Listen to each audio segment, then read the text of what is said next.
It's Monday, and it's a great day to be alive. Here's what I have for you today. Moving past your fears. As we close in on this new year, and I've said this, you're gonna hear me saying this as we get closer and closer to 2019. You gotta start preparing for that now. It doesn't start, nothing magically kicks in on January 1st. So you have to start to kind of set that foundation now. So one thing that I want you to start thinking about is how are you going to move past your fears? Because here's what I know.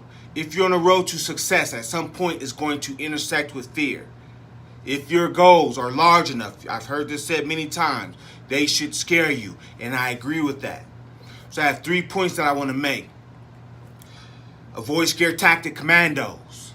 2, changing your focus. When fear sets in, learn to change your focus. And the last one, learning to recognize and redirect.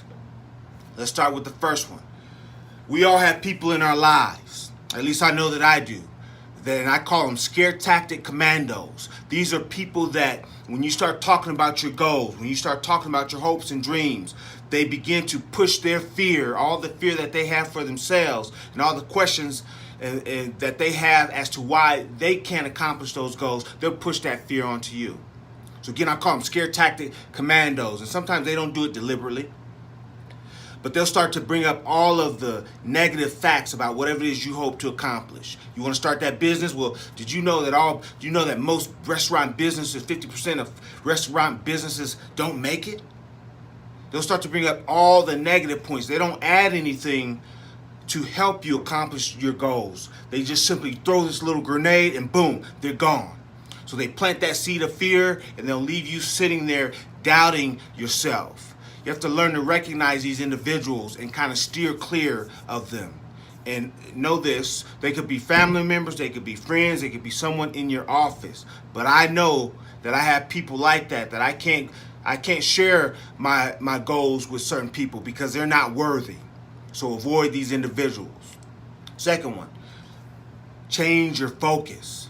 Sometimes we start thinking about all of how tough that it's going to be to accomplish these goals, and we focus on that, and that fear kind of starts to set in. Learn to change your focus. Start focusing on the end game. Start focusing on the end result, and do that by asking yourself a couple of questions. One, how will accomplishing this goal affect my life? The second one, and this is the biggest one, how will accomplishing the goals that I've set for myself affect and change the life of my family?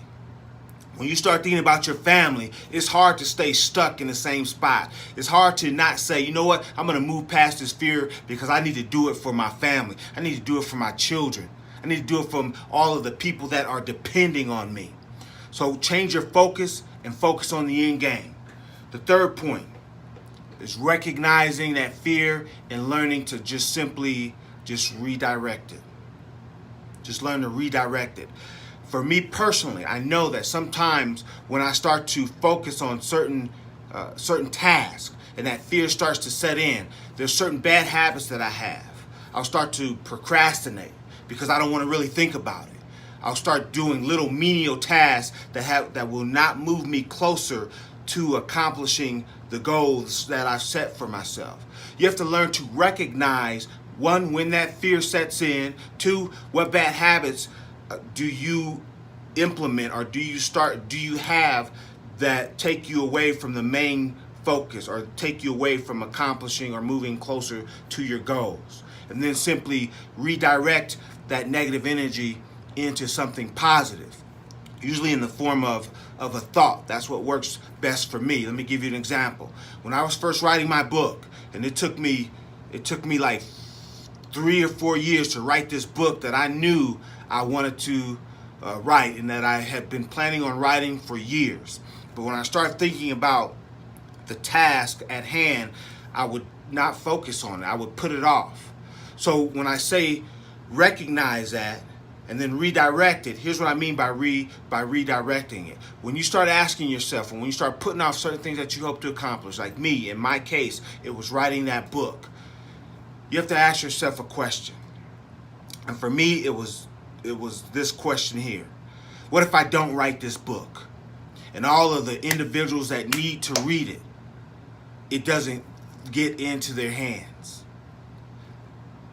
When I start thinking about that, I've set my goal and I buckled down and I got that book written, and it's now being used in multiple schools and by organizations to help individuals and to help young people to accomplish their own hopes and dreams. Had I continued to give in to the fear, that book would not have been written, lives would not have been changed. So let's recap. Avoid scare tactic commandos. Change your focus and start focusing on the end game. And the third one is simply recognizing that fear and redirecting it into something positive. All right. We'll see you next week. If you find any value in this video, please like, please comment down below, and definitely share. I'll see you next week.